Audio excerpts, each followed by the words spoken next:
Hi everyone, this is Sai Kumar. Welcome to Sri Sai Tutorial.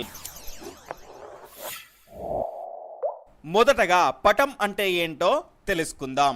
ఒక ప్రదేశం యొక్క రూపురేఖల్ని తెలియజేసేదే పటము. ఫర్ ఎగ్జాంపుల్, ఆ ప్రదేశం ఎక్కడ ఉంది, ఆ ప్రదేశంలో ఏమేమి ఉన్నాయి, ఆ ప్రదేశం యొక్క ఆకారం ఏ రకంగా ఉంటుంది అనే తదితర అంశాలను తెలియజేసేదాన్నే మనము పటము అంటాము. ఫర్ ఎగ్జాంపుల్, ఒక భారతదేశ పటాన్ని గనక తీసుకుంటే మనం జమ్మూ కాశ్మీర్ వెళ్ళకపోయినా దాని యొక్క ఆకారం ఏ విధంగా ఉంటుందో తెలుసు, అది ఎక్కడ ఉంటుందో తెలుసు, దాని చుట్టుపక్కల ఏమి ఉంటాయో కూడా మనకు తెలుసు. దానంతటికి కారణం ఏంటంటే భారతదేశ పటాన్ని మనం తరచూ ఉపయోగించడం వల్లనే. కాబట్టి పటాల యొక్క ఉపయోగాలు చాలా ఉన్నాయి, గమనించాలి. తర్వాత పటాలు రెండు రకాలు, అవేంటో తెలుసుకుందాం. స్కేలు ఉపయోగించకుండా గీసిన దాన్ని మనం చిత్తుపటము అంటాము. స్కేలు ఆధారంగా గీచిన దాన్ని మానచిత్రము లేదా మ్యాప్ అంటాము. ఇలా జాగ్రత్తగా గమనిస్తే ఒక ఊరి యొక్క పటాన్ని మనం ఎంత నీట్గా గీసినప్పటికీ దాన్ని నేనేమంటాను అంటే చిత్తుపటమే అంటాము. ఎందుకంటే ఇక్కడ చూసుకుంటే మీ ఇంటి నుంచి హాస్పిటల్ ఎంత దూరంలో ఉంటుంది, అదేవిధంగా మీ ఇంటి నుంచి స్కూలు ఎంత దూరంలో ఉంటుంది అనే విషయాల్ని తెలియజేయలేదు, అంటే ఆ కొలతల్ని మనం ఉపయోగించలేదు. కాబట్టి అలాంటి పటాన్ని మనం చిత్తుపటము అంటాము. అలా కాకుండా ఫర్ ఎగ్జాంపుల్, మీ ఇంటి నుంచి స్కూల్ ఒక 2 కిలోమీటర్ల దూరంలో ఉంది, హాస్పిటల్ ఒక 100 మీటర్ల దూరంలో ఉంది, ఈ రకంగా కొలతల్ని కనుక సూచిస్తూ మనం ఏదైనా పటాన్ని గీస్తే దాన్ని మానచిత్రము లేదా మ్యాప్ అంటాము. ఇక్కడ జాగ్రత్తగా గమనిస్తే మనకు మీ ఇంటి నుంచి స్కూలు 100 మీటర్ల దూరంలో ఉంది అనుకుంటే ఇది వాస్తవమైన దూరము. మీ ఇంటికి మరియు ఆ స్కూలుకు వాస్తవమైన దూరం ఎంత? 100 మీటర్లు. కానీ మనం గీచిన ఆ చిన్న పటంలో 100 మీటర్లను చూపించడం కష్టమవుతుంది గనక, కాబట్టి సౌలభ్యం కోసం మనం ఒక స్కేల్ని తీసుకుంటాం. అదేంటంటే 1 సెంటీమీటర్ ఈజ్ ఈక్వల్ టు 10 మీటర్లు.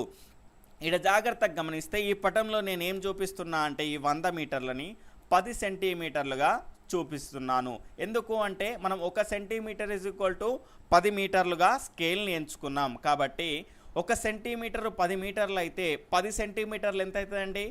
100 మీటర్లు అవుతుంది. ఇక్కడ చూసుకుంటే ఈ దూరం వచ్చేసి పటంలోని దూరము, ఇది వచ్చేసి వాస్తవమైన దూరము. దీన్నే మనము స్కేలు అంటాము. ఇక్కడ చూసుకుంటే స్కేలు ఈజ్ ఈక్వల్ టు పటములోని దూరము బై వాస్తవ దూరం. ఫర్ ఎగ్జాంపుల్, ఇక్కడ 1 సెంటీమీటర్ ఈజ్ ఈక్వల్ టు 10 మీటర్లు అన్నాము. పటంలో గనక 100 సెంటీమీటర్లు అని చూసించామనుకోండి, అప్పుడు మనకు వాస్తవమైన దూరం ఏమొస్తుందండి?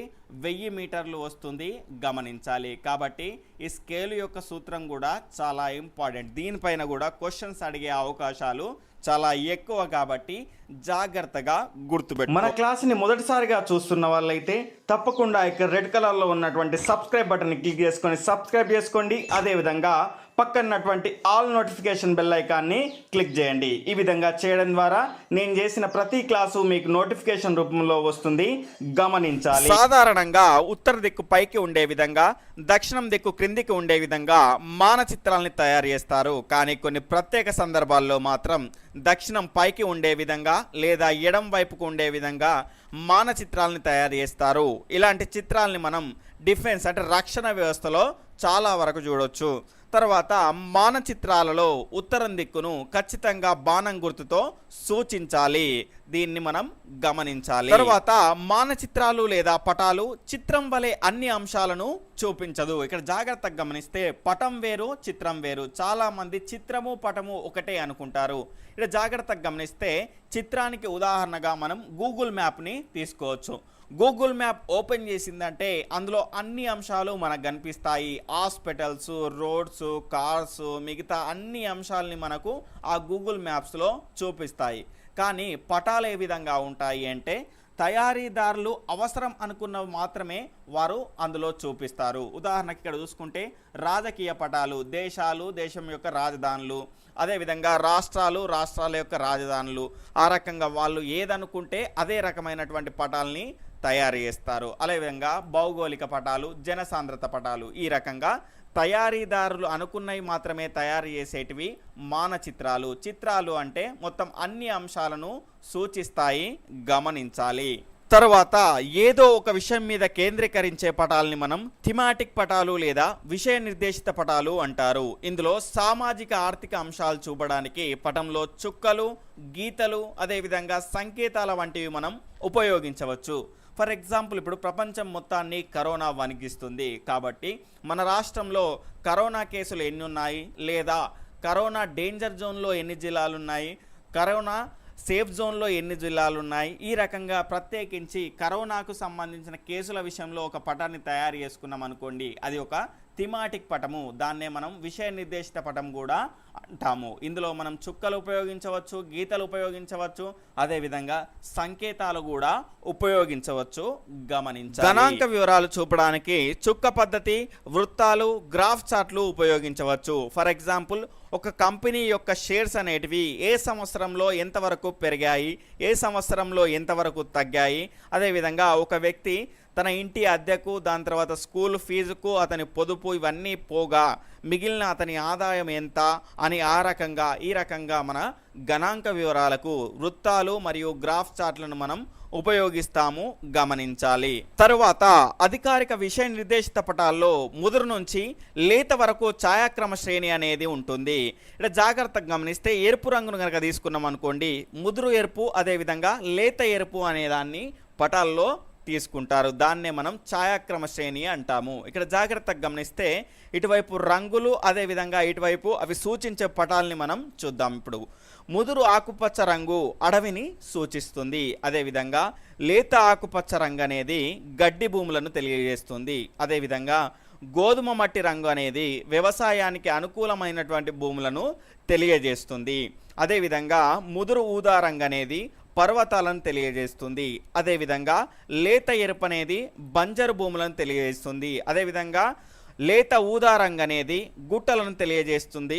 గమనించాలి. తర్వాత తెలుపు రంగు వచ్చేసి ఖనిజాలను తెలియజేస్తుంది. అదేవిధంగా నలుపు రంగు వచ్చేసి సరిహద్దులను, దాని తర్వాత పసుపు పచ్చ రంగు, ఇక్కడ జాగ్రత్తగా గమనిస్తే పసుపు పచ్చ రంగు అనేది రెండింటిలో ఉంటుంది. పసుపు పచ్చ రంగు నైసర్గిక పటాల్లో అయితే పంటలు సాగవుతున్న ప్రాంతాన్ని, అదేవిధంగా పసుపచ్చ రంగు భూ వినియోగ పటాల్లో అయితే పీఠభూమి లేదా చిత్తడి భూమిని తెలియజేస్తుంది. ఇక్కడ జాగ్రత్తగా గమనిస్తే నైసర్గిక పటాలు అంటే ఏంటివండి? పీఠభూమి, చిత్తడి భూమి లేదా మైదానాల గురించి తెలియజేసే పటాలని మనం నైసర్గిక పటాలు అంటాము. కాబట్టి ఇక్కడ జాగ్రత్తగా గమనిస్తే వాస్తవానికైతే నైసర్గిక పటాల్లో పసుపచ్చ రంగు అంటే పీఠభూమి లేదా చిత్తడి భూమిని సూచించాలి. కానీ టెక్స్ట్ బుక్లో మనకు ఇదే రకంగా ఉంది కాబట్టి ఈ రకంగానే చదువుకోవాలి. అదేవిధంగా ఇక్కడ చూసుకుంటే భూ వినియోగ పటాల్లో పసుపచ్చ రంగు అంటే గనక పంటలు సాగవుతున్న ప్రాంతాన్ని సూచించాలి వాస్తవానికైతే. కానీ టెక్స్ట్ బుక్లో మాత్రం పసుపచ్చ రంగు నైసర్గిక పటాల్లో అయితే పంటలు సాగవుతున్న ప్రాంతం, అదేవిధంగా పసుపచ్చ రంగు భూ వినియోగ పటాల్లో అయితే పీఠభూమి లేదా చిత్తడి భూమి సూచిస్తుంది అని ఇచ్చాడు. కాబట్టి మనం ఇలానే.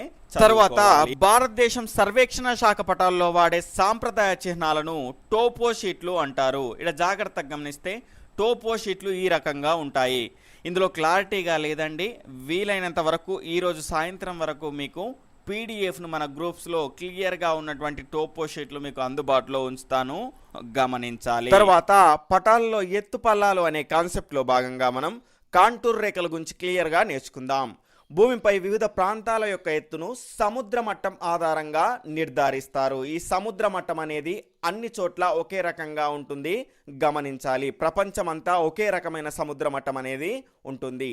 సమాన ఎత్తుగల ప్రాంతాలను కలుపుతూ గీచే రేఖలను కాంటూర్ రేఖలు లేదా ఐసోలైన్స్ లేదా సమతల రేఖలు అంటారు. తర్వాత భూస్వరూపాన్ని బట్టి కాంటూర్ రేఖలు వంకెర టింకరగా ఉంటాయి కానీ ఖండించుకోవు. ఇక్కడ పటంలో జాగ్రత్తగా గమనిస్తే ఇవన్నీ కాంటూర్ రేఖలు. ఇక్కడ చూసుకుంటే వంకెర టింకరగా ఉన్నాయి కానీ ఎక్కడా కూడా ఖండించుకోలేదు. గమనించాలి. తర్వాత కాంటూర్ రేఖలు కనుక దగ్గరగా ఉంటే వాలు ఎక్కువగా ఉంది అని అర్థము. ఇక్కడ జాగ్రత్తగా గమనించండి. ఇక్కడ కాంటూర్ రేఖలను చూస్తే కనుక చాలా దగ్గరగా ఉన్నాయి.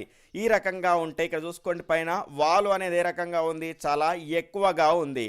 ఇలాంటి వాటికి మనం ఉదాహరణగా పర్వతాలని తీసుకోవచ్చు. దాని తర్వాత కాంటూర్ రేఖలు దూరంగా ఉంటే వాలు తక్కువగా ఉంది అని అర్థము. ఇక్కడ జాగ్రత్తగా గమనించండి. కాంటూర్ రేఖలు అనేటివి ఏ రకంగా ఉన్నాయి? దూరంగా ఉన్నాయి. ఈ రకంగా ఉన్నప్పుడు వాలు అనేది దీంతో పోలిస్తే ఏ రకంగా ఉంది, తక్కువగా ఉంది. కాబట్టి కాంటూర్ రేఖలు దూరంగా ఉంటే వాలు అనేది తక్కువగా ఉంటుంది. ఉదాహరణగా మనం మైదాన ప్రాంతాలని తీసుకోవచ్చు. తర్వాత కాంటూర్ రేఖలు సమదూరంలో ఉంటే వాలు ఒకే రకంగా ఉంది అని అర్థము. ఇక్కడ జాగ్రత్తగా గమనించండి. ఇక్కడ సమదూరంలో ఇదే రకంగా ఒకే రకమైన దూరాన్ని మెయింటైన్ చేశాము అనుకోండి, వాలు అనేది ఏ రకంగా ఉంటుంది, ఈ రకంగా ఉంటుంది, ఒకే రకంగా ఉంటుంది, గమనించాలి. తర్వాత కాంటూర్ రేఖల ఆధారంగా పటాల్లో హెచ్చుతగ్గులు చూపడాన్ని ఐసోప్లెత్ అని అంటారు. ఇక్కడ జాగ్రత్తగా గమనిస్తే ఈ పటాల్లో హెచ్చుతగ్గులు అనేటివి మనకు కనిపిస్తున్నాయి. ఈ రకంగా పటాలలో కాంటూర్ రేఖల ఆధారంగా హెచ్చుతగ్గులను చూపెట్టడాన్ని ఐసోప్లెత్ అంటారు, గమనించాలి. అదేవిధంగా మనకు 9th క్లాస్ లెసన్లో సముద్రానికి సంబంధించిన అంశాల్లో మనకు ఇంకో కొన్ని వస్తాయి, అవేంటో చూద్దాం. ఐసోబాత్ అంటేనేమో సమలోతు రేఖలు, అదేవిధంగా ఐసో ఐలైన్ అంటే సమలమనీయత రేఖలు గుర్తుపెట్టుకోవాలి. అక్కడ క్లియర్గా మళ్ళీ తెలుసుకుందాం. తర్వాత రోడ్లు ఆనకట్టల నిర్మాణంలో కాంటూర్ రేఖలు చాలా ఉపయోగపడతాయి. ఎందుకంటే కాంటూర్ రేఖల ద్వారా మనకు ఎత్తు పల్లాలు అనేటివి ఈజీగా తెలుస్తాయి. కాబట్టి వాటికి అనుగుణంగా బ్రిడ్జ్లు మరియు రోడ్లు వేయడానికి ఈ కాంటూర్ రేఖలు చాలా ఉపయోగపడతాయి, గమనించాలి. అదేవిధంగా ఆంధ్రప్రదేశ్లో 150 ఎంఎస్ఎల్ అంటే మీన్ సీ లెవెల్, సముద్ర మట్టం కంటే తక్కువ ఎత్తుగల జిల్లాలేంటో చూద్దాం. శ్రీకాకుళం, విశాఖపట్నం, అదేవిధంగా విజయనగరం, తూర్పుగోదావరి, పశ్చిమ గోదావరి, గుంటూరు, కృష్ణా, ప్రకాశము, నెల్లూరు ఈ జిల్లాలు 150 ఎంఎస్ఎల్ కంటే తక్కువగా ఎత్తు ఉంటాయి, గమనించాలి.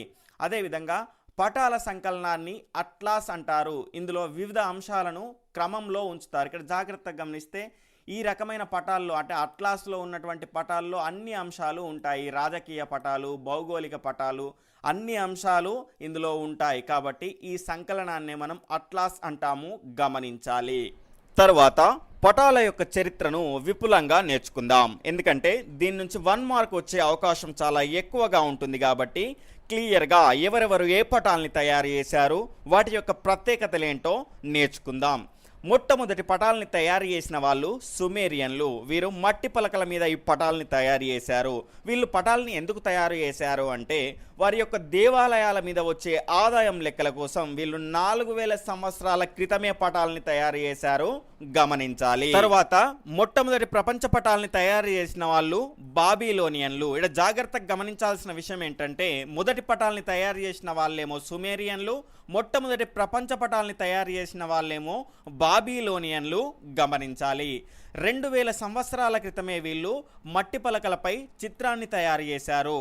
వీళ్ళు తయారు చేసిన ప్రపంచ పటంలో ప్రపంచం అనేది గుండ్రటి పల్లెంలాగా, దీని బయట ఒక చేదు నది ఉన్నట్టుగా, అదేవిధంగా ఈ చేదు నదిలో 7 త్రికోణాకారపు దీవులు ఉన్నట్టుగా వీళ్ళు ప్రపంచ పటాన్ని గీచారు. అదేవిధంగా వీళ్ళు బాబిలోనియన్ పట్టణానికి చెందిన వాళ్ళు కాబట్టి వీళ్ళ ప్రాముఖ్యతను తెలియజేసే విధంగా బాబిలోనియన్ పట్టణాన్ని మధ్యలో గీశారు, గమనించాలి. వీరు గీసిన ప్రపంచ పటం యొక్క లక్షణాలు ఇవి. తరువాత తూర్పు నుంచి పడమరకు, ఉత్తరం నుంచి దక్షిణానికి చూపుతూ పటాలను గీసినది గ్రీకుకు చెందినటువంటి అనాగ్జిమాండర్, అదేవిధంగా మిల్టస్కు చెందినటువంటి హికేటియస్. ఇక్కడ జాగ్రత్తగా గమనిస్తే అనాగ్జిమాండర్ మరియు హికేటస్లు ప్రముఖ భౌగోళిక శాస్త్రజ్ఞులు, గమనించాలి. అదేవిధంగా ఈ మిలిటస్ అనేది టర్కీకి చెందినటువంటి ప్రముఖ నగరం, గమనించాలి. అదేవిధంగా వీరి చిత్రాలలో గ్రీసు మధ్యలో ఉండి ప్రపంచాన్ని యూరప్, లిబియా, ఆసియా అనే 3 ఖండాలుగా విభజించారు. అదేవిధంగా ఈ 3 ఖండాలను మధ్యధరా సముద్రం వేరు చేస్తున్నట్లుగా వీరి యొక్క పటాల్లో చూపించారు, గమనించాలి. వీరు గ్రీసును మధ్యలో ఎందుకు ఉంచారు అంటే వీళ్ళు గ్రీసుకు చెందిన వాళ్ళు కాబట్టి వారి యొక్క ప్రాముఖ్యత తెలియజేయడానికి గ్రీసును మధ్యలో ఉంచారు, గమనించాలి. తరువాత అక్షాంశాల, రేఖాంశాల ఆధారంగా పటాలను ఖచ్చితంగా తయారు చేయడానికి ప్రయత్నించిన వాళ్ళు గ్రీకులు.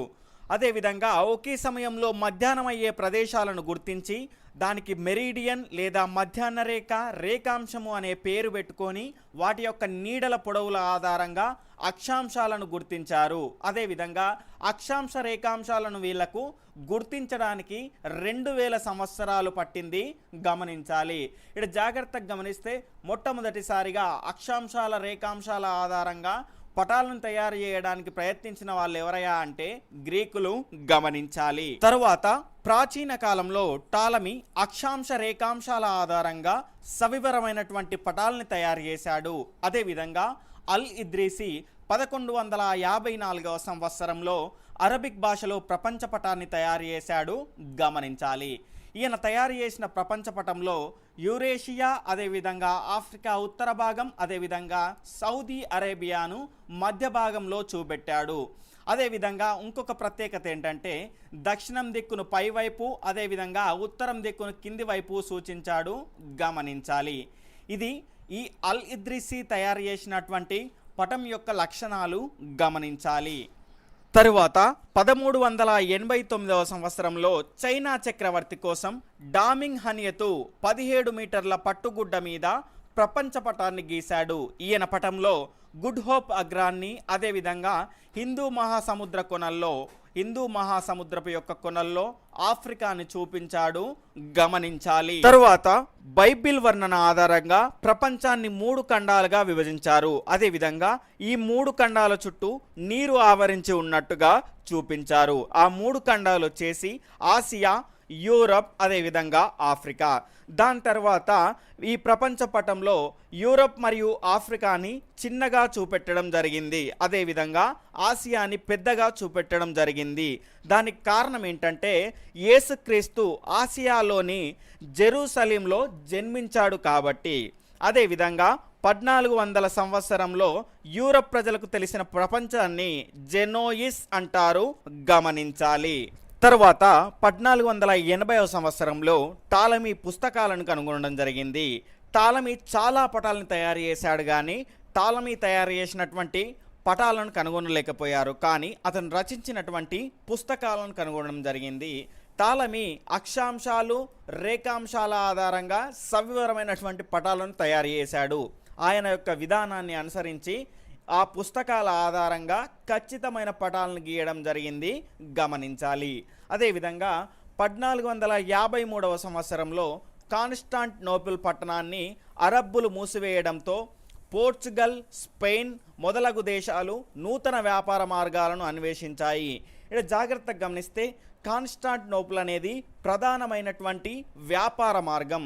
అదేవిధంగా ఈ కాన్స్టాంటినోపుల్కు చాలా హిస్టరీ ఉందండి, అదంతా మనకు అవసరం లేదు, కొంతవరకు చిన్నగా దాని గురించి తెలుసుకుందాం. ఫర్ ఎగ్జాంపుల్, కాన్స్టాంటినోపుల్ అనేది రోమన్ సామ్రాజ్యానికి క్యాపిటల్ అంటే రాజధానిగా ఉండేది. ఈ కాన్స్టాంటినోపుల్ని ఇప్పుడు ఇస్తాంబుల్ అని పిలుస్తున్నారు. అదేవిధంగా ఈ ఇస్తాంబుల్ అనేది టర్కీలో ఉంటుంది, గమనించాలి. ఈ రకంగా ప్రధానమైనటువంటి వ్యాపార మార్గాన్ని మూసివేయడం ద్వారా పోర్చుగల్, స్పెయిన్ దేశాలు సముద్ర మార్గాలను వెతికారు. ఆ రకంగానే సముద్ర మార్గాల అన్వేషణ అనేది మొదలైంది.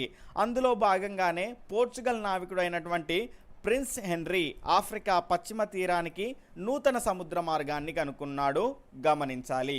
అదేవిధంగా బార్తలోమీ డయాస్ గుడ్ హోప్ అగ్రాన్ని కనుక్కున్నాడు. అదేవిధంగా వాస్కోడి గామా గుడ్ హోప్ అగ్రాన్ని దాటి 1498లో ఇండియా చేరాడు, గమనించాలి. తరువాత కొలంబస్ 1492 అక్టోబర్ 12న వెస్టిండీస్ దీవులను చేరుకున్నాడు.